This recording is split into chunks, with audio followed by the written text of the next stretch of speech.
bound person how to get freedom. So who is asking? Identity bound person is asking. So जब तक ये समझ दिखेगा नहीं साफ साफ कि आइडेंटिटी बाउंड है, तब तक वो आइडेंटिटी जब तक बात ही होता रहेगा. तो वही था कि तब तक ये लगेगा कि जोर से डिप्राइव्ड है इस चीज़ से जो होना चाहिए, तब और बातें ही चलती रहेंगी. बहुत सारी जो बातचीत होती है मुक्ति के लिए या बोध के लिए,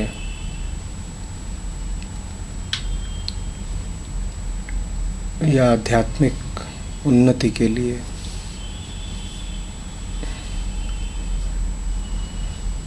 वो होती ही इसीलिए है ताकि आपको उन्नति न करने का एक सम्माननीय विकल्प मिला रहे. आप कह सको कि आप झूठे थोड़े ही हो.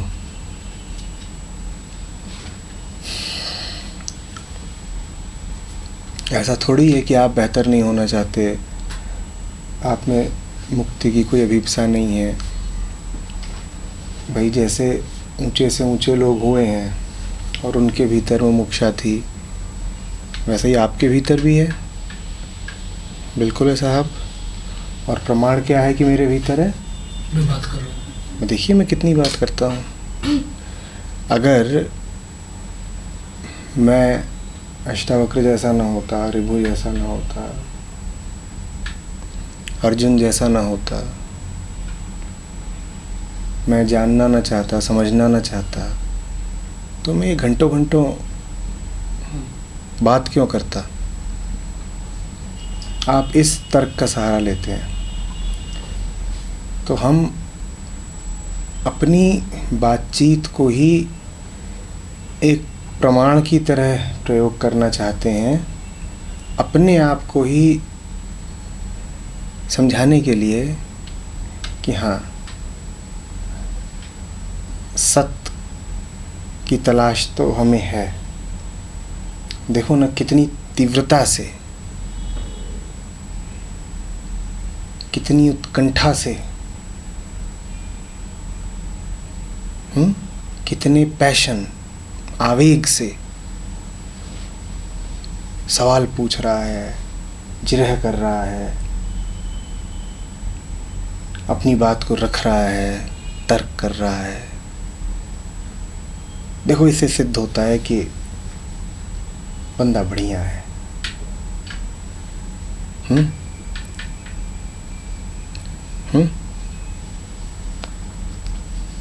लेकिन ज़रूरी नहीं होता है कि दुकान में हर इंसान जो बहुत बहुत देर तक दाम पूछ रहा हो और माल जांच रहा हो, उसके इरादे खरीदने के हों. हम में से जिनका भी खरीदने बेचने से प्रयोजन रहा है, जो दुकानों से ज़रा वाकिफ़ हैं, वो अच्छे से जानते हैं कि ऐसे लोगों की कोई कमी नहीं होती जो दुकान में आते तो ज़रूर हैं, पर जिनकी जेबें खाली होती हैं, और यदि भरी भी होती हैं तो उनका जेब खाली करने का कोई इरादा होता नहीं है. अच्छा दुकानदार ऐसों को पकड़ लेता है और उनको महत्व नहीं देता, खारिज कर देता है. अस्तित्व बहुत अच्छा दुकानदार है. वो बहुत जल्दी समझ जाता है कि आपके असली इरादे क्या हैं. तुरंत. आप उसको बेवकूफ़ नहीं बना सकते. तो आप अगर सिर्फ मुंह चलाने आए हैं तो मुंह चलाने के एवज में आपको कुछ नहीं मिलेगा. माल तो नहीं ही मिलेगा, ध्यान भी नहीं मिलेगा. और यदि आपको किसी का ध्यान मिल पा रहा है तो समझ लीजिए कि वो कोई अनाड़ी दुकानदार है, और अनाड़ियों का यदि आपको ध्यान और सम्मान मिल भी गया तो आपको क्या मिला?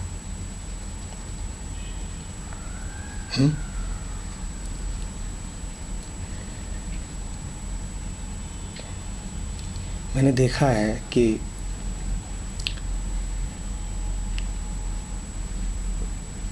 अक्सर जो लोग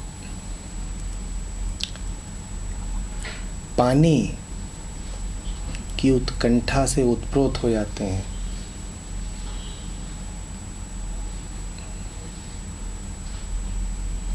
उनकी चाहत उनमें बहुत गहरे बैठ जाती है,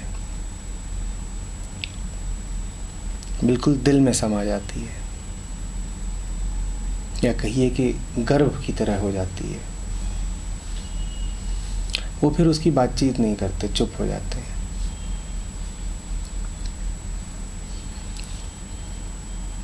ऐसा मैंने कई साधकों को, जिज्ञासुओं को देखा। वो जब शुरू में मेरे पास आए तो बातें बहुत करते थे, सवाल बहुत पूछते थे।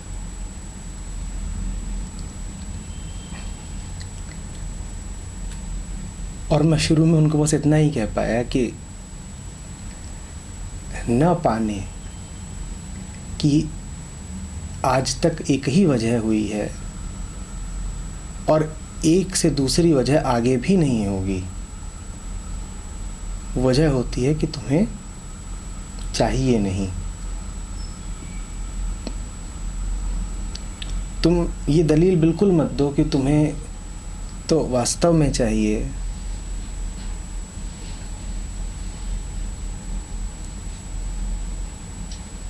तुम सच्चे दर्शनार्थी हो, सत्यार्थी हो, पर तुम्हें सत्य का लाभ नहीं हो रहा है। ये कभी कोई ना कहे कि चाहिए तो, पर मिलता नहीं। जिन्हें नहीं मिला उन्हें चाहिए ही नहीं था।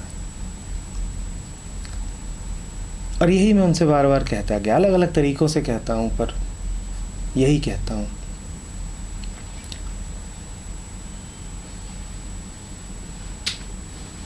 तो कह मैं उनसे ये रहा हूं कि तुम्हारा चाहना बढ़े,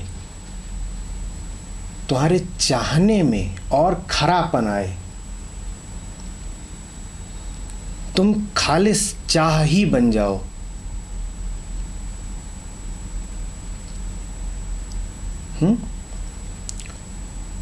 लेकिन शब्दों से उनका जो चाहना है वो धीरे धीरे कम होता जाता है। पहले जब वो आए थे तो खूब बोलते थे कि हमें चाहिए, हमें चाहिए।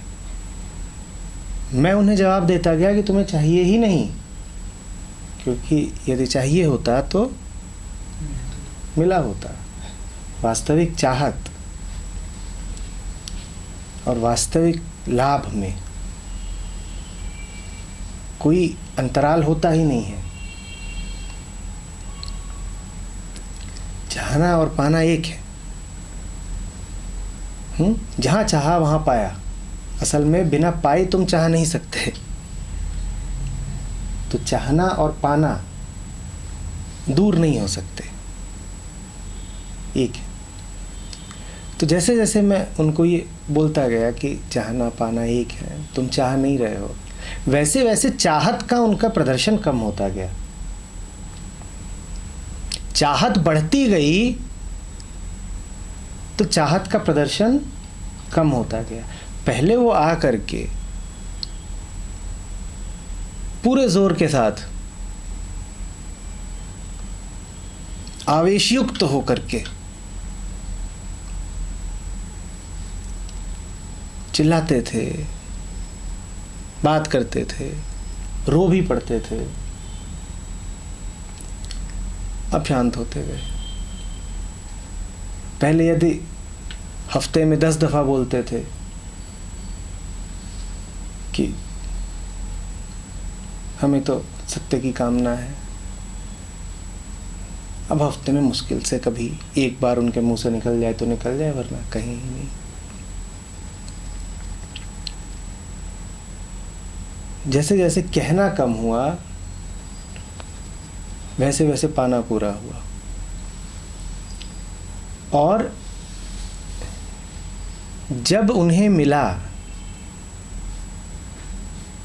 तो उन्हें पता भी नहीं चला कि मिला, क्योंकि मिलना कोई आकस्मिक घटना नहीं है। वो तो अनायास धीरे धीरे शनय शनय घटती ही रहती है। जैसे फूल का खिलना, ऐसा थोड़ी है कि अचानक चमत्कार रूप में फूल उपस्थित हो जाता है।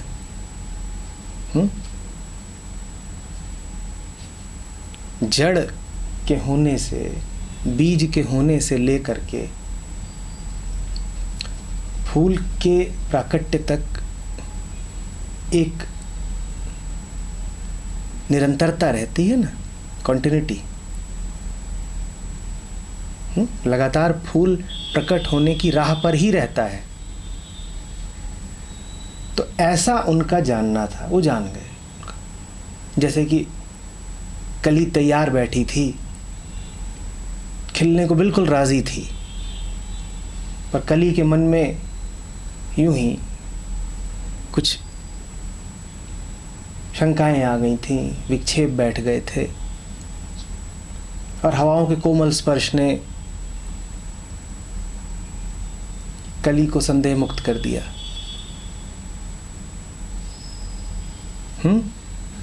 या किरणों ने आकर के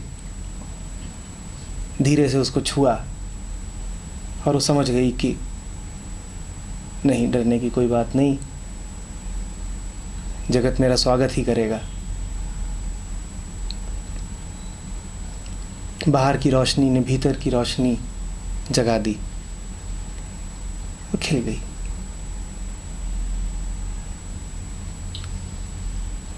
कोई नासमझ होगा जो कहेगा कि अरे आज फूल लग गया। फूल तो लगातार लग ही रहा था। हाँ, तुमने जिसको फूल का नाम दिया है वो शायद तुम्हें आज दिखाई दिया। ये तो तुम्हारे नामकरण की बात है, तुम चाहे जैसे नाम रखो।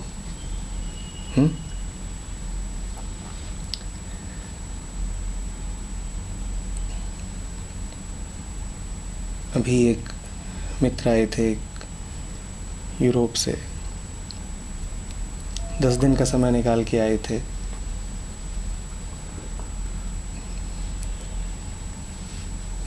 मैं उनसे पहले दिन मिला, उन्होंने बहुत बातें करी, मैं सुनता रहा। करीब करीब 1.5 घंटे तक वो बोलते रहे।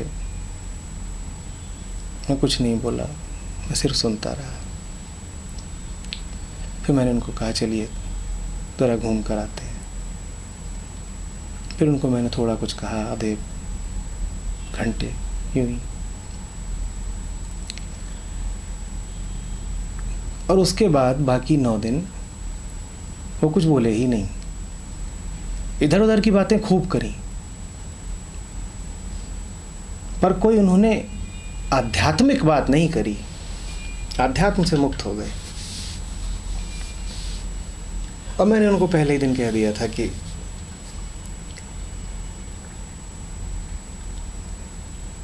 आप जो शंकाएं लेकर के आए थे उनका समाधान हो गया है।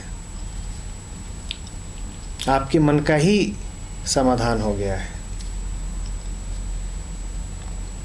अब बाकी 9 दिन कोई बहुत विचार विमर्श की आवश्यकता नहीं है। आप 9 दिन मज़े करिए, घूमिए फिरिए, हंसिए, देखिए, शांति से बैठिए। पर आपकी इतनी उम्र हो गई है और वो पुराने खिलाड़ी थे अध्यात्म के, 20-30 साल से लोगों से मिल रहे थे, सवाल पूछ रहे थे, जानना चाहते थे।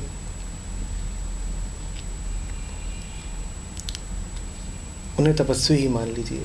लोग कम होते हैं जो लगातार असफलताओं के बाद भी धोखे के बाद भी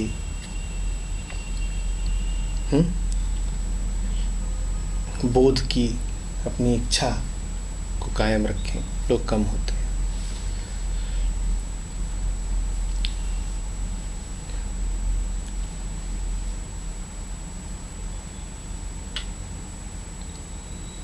वो 9 दिन बोले नहीं।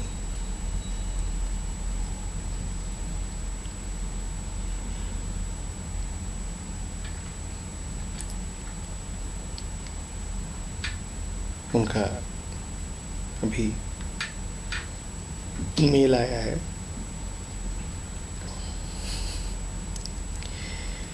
कि सब कुछ वैसा ही है पर कुछ भी वैसा नहीं है।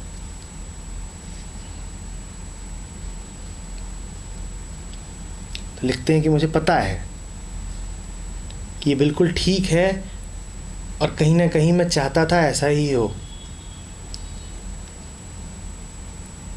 पर इतना अचानक हुआ है कि घबरा गया हूं।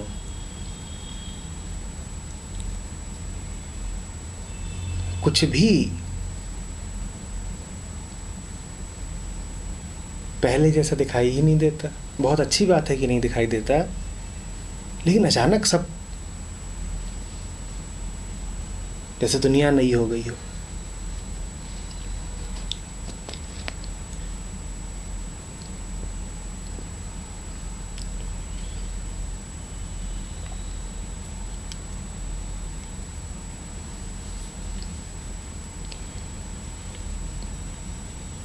महर्षि रमण केंद्र पर हमारे रविवार के सत्र होते हैं, उसमें 2 बार बैठे। दोनों बार प्रश्नोत्तर का अवकाश रहता है, कम से कम 1-1.5 घंटे का। उसमें उन्होंने एक भी बात नहीं पूछी और लोग तमाम सवाल करते रहे, उन्होंने नहीं पूछा।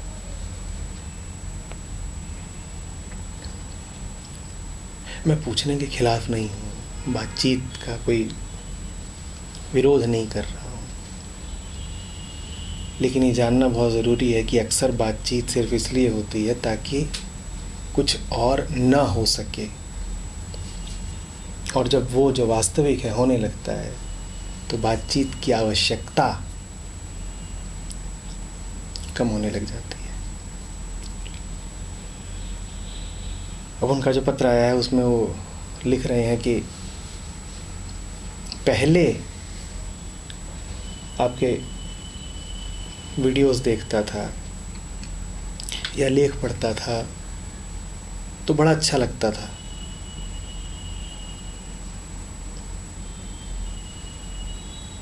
समझिएगा बात को। वो लिख रहे हैं कि पहले वीडियोस देखता था और लेख पढ़ता था तो बड़ा अच्छा लगता था, कह रहे हैं कि अब नहीं, अब सामने बैठ करके ही सुनना है। पूछना कुछ नहीं है, कुछ जानना नहीं है, बस साथ बैठना है।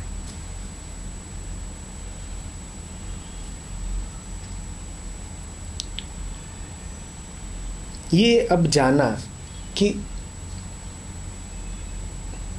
शब्दों से नहीं जाना जाता, समीपता से जाना जाता है।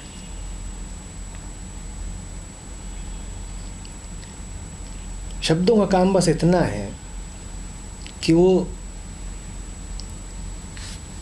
हमें समीप आने का अवसर देते हैं। नहीं तो हम ऐसे बुद्धू लोग हैं कि यदि बातचीत न करें तो साथ बैठे ही ना। मैं आपको बुलाऊं और आपसे कहूं आइए 3 घंटे बस बैठेंगे मौन में, तो 100 में से कोई एक होगा जो 3 घंटे के मौन की सुन करके मस्त हो जाएगा। बाकी तो कहेंगे 3 घंटे बस बैठेंगे तो हमें मिला क्या? अरे आप कुछ बोलें, कुछ बातचीत हो तो हमें कुछ मिला। तो इसलिए बोलना पड़ता है कि बोलूँगा तो आप बैठेंगे भी, अन्यथा तो शब्द आखिरी काम में बाधा ही बनने हैं। हम यदि अभी बैठे हैं तो जो वास्तव में घटना घट रही है, जिससे आपको कोई लाभ होना है, जिससे मन को शांति और स्थिरता मिलनी है, जिससे हृदय में बोध उठना है, वो शब्दों से नहीं हो रहा। धोखा मत खा जाइएगा, वो इस निकटता से हो रहा है, इस संबद्धता से हो रहा है। उन्होंने समझ लिया, उनको ये बात खुल गई। उन्होंने कहा, अरे मैं समझता था कि ये कुछ बोलते हैं, मुझे वो अच्छा लगता है, पर अब एक बात समझ में आ गई कि बोलना तो व्यर्थ ही है, क्योंकि अब ये बोलते भी हैं तो अच्छा नहीं लगता। स्क्रीन है, स्क्रीन पर बोले जा रहे हैं, मज़ा ही नहीं आता। अब उन्हें कोई दूसरा रस चाहिए।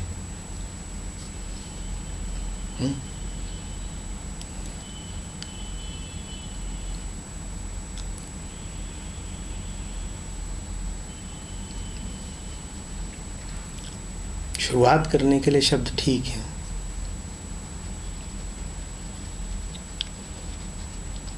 पर असली रस चखना हो तो हटाओ शब्दों को, और खास तौर पर आध्यात्मिक शब्दों से बचो।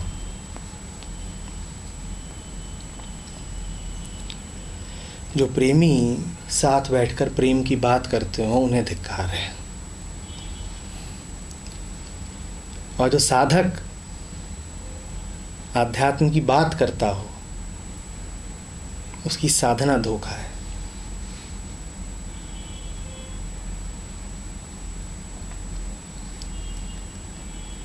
दो वास्तविक मुमुक्षु या वास्तविक भक्त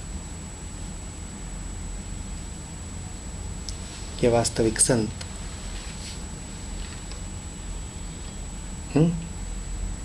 मिलेंगे तो वो बात करेंगे,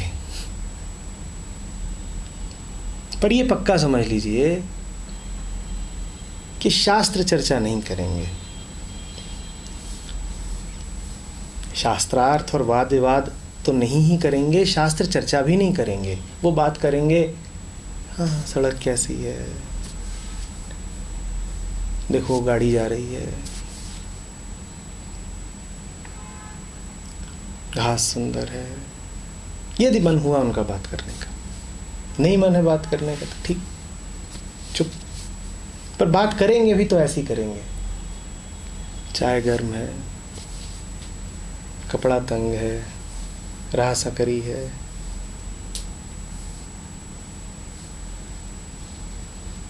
कुछ खाओगे?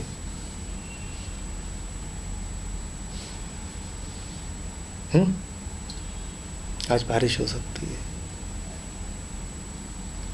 छोटी बात है, ये बिल्कुल सम्यक है, क्योंकि शब्द तो होते ही छोटे हैं, इसीलिए शब्दों का इस्तेमाल किया ही छोटी बातों के लिए जाना चाहिए। छोटी छोटी बातें करो, बातें जब भी करो छोटी करो, बड़ी बातें मत करना। हंस लो, मजाक कर लो, शब्दों से और क्या करोगे? जो कुछ बड़ा है उसको तो दिल में बसने दो, उसकी बात मत करो। जो मामूली है, नाचीज है, उसकी कर लो खूब चर्चा। क्या बढ़िया कुर्ता है, क्या चमक रहा है, वाह क्या बात है। तारा मोजा गंधा आ रहा है।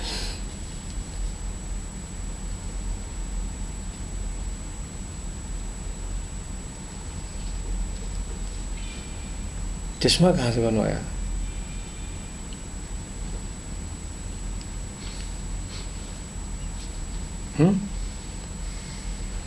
ठंड कुछ बढ़ रही है क्या?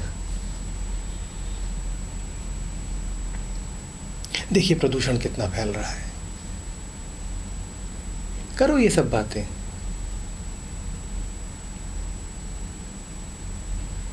मन तो बातों नहीं है,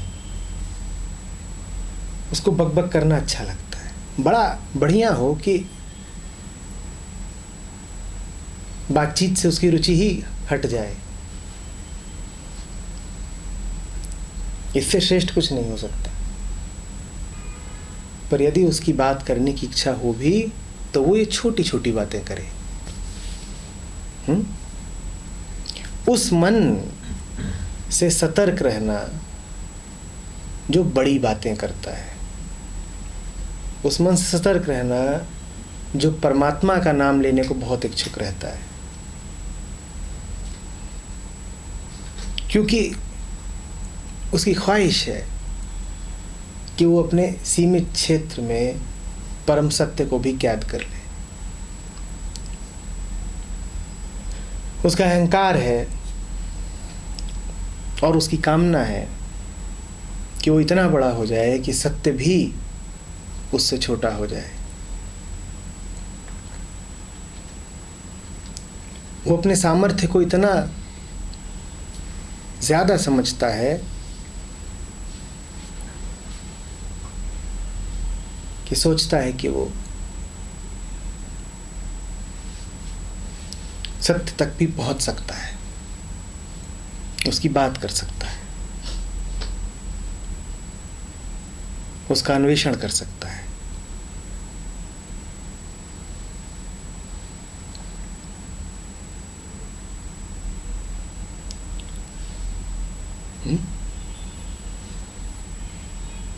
आध्यात्मिक बातूनियों से बचिएगा।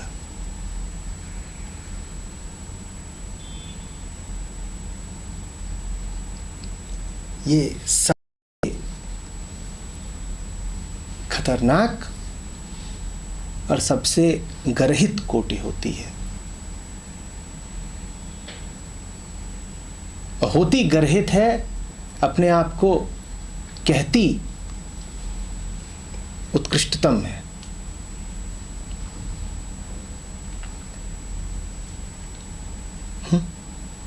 हम जानते हैं, अरे हमारा ज्ञान देखो, हमारा पांडित्य देखो,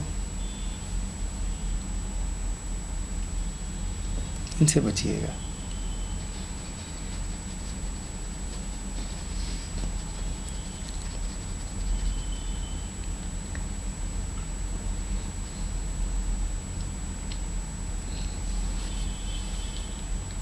ठीक है। और मैंने ये भी बता दिया कि यदि किसी से सीखना हो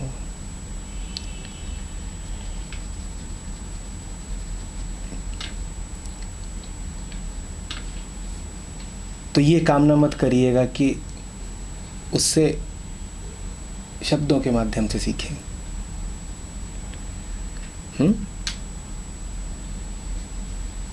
आप जिससे भी सीखेंगे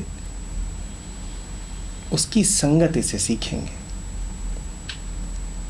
उसी को सत्संग कहते हैं, उसके शब्दों से नहीं। जब आपको ये लग भी रहा होगा कि आपको किसी के शब्द बड़े प्यारे हैं तो गौर से देखिएगा, आपको शब्दों से ज्यादा कुछ और प्यारा है। शब्द तो ऊपर ऊपर हैं, देने वाला शब्दों का इस्तेमाल कर रहा है आपको कुछ और देने के लिए। आपसे चूक हो रही है कि आप सोच रहे हैं कि आपको शब्द दिए जा रहे हैं, आपको शब्द नहीं दिए जा रहे हैं, आपको मौन दिया जा रहा है।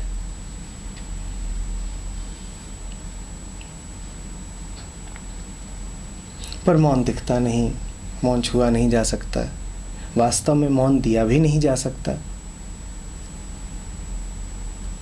मौन तो बस विस्मृत बैठा हो, मन को उसकी स्मृति दिलाई जा सकती है।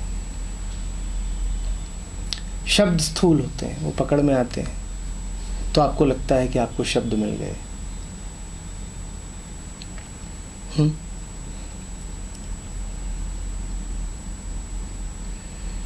जैसे कि कोई दवाई आपको दी जा रही हो 5 मिलीलीटर,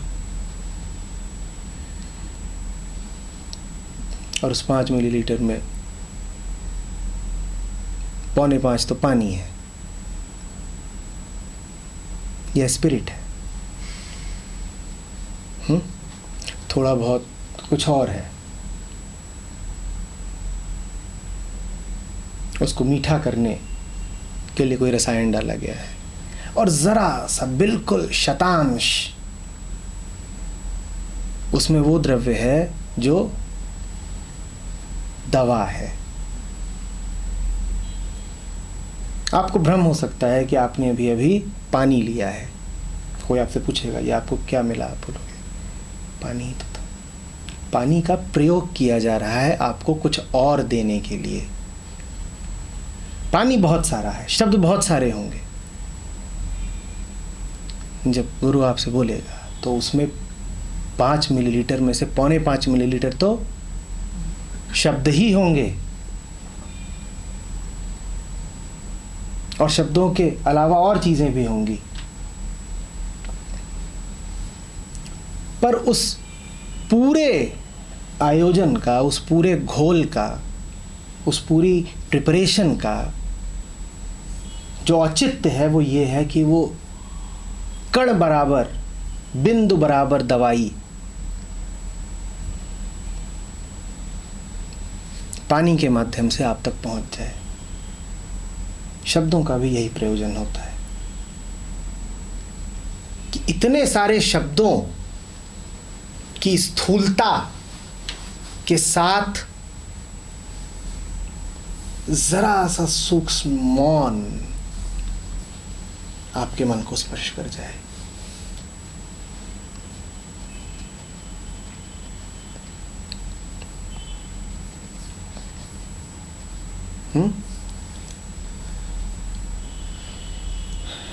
अनाड़ी छात्र मत बने रहना। अनाड़ी छात्र क्या करता है कि गुरु के शब्द पकड़ लेता है और उसकी शब्दहीनता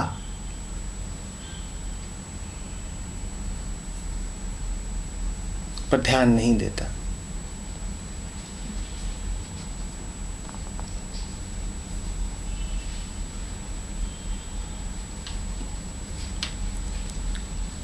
सीखने वाले का काम ही यही है कि तब सीखे जब सीखने का कोई आयोजन न बनाया गया हो।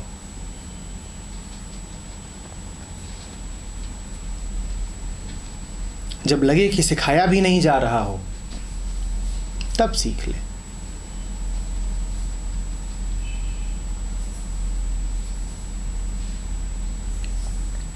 साथ रहने भर से सीख ले।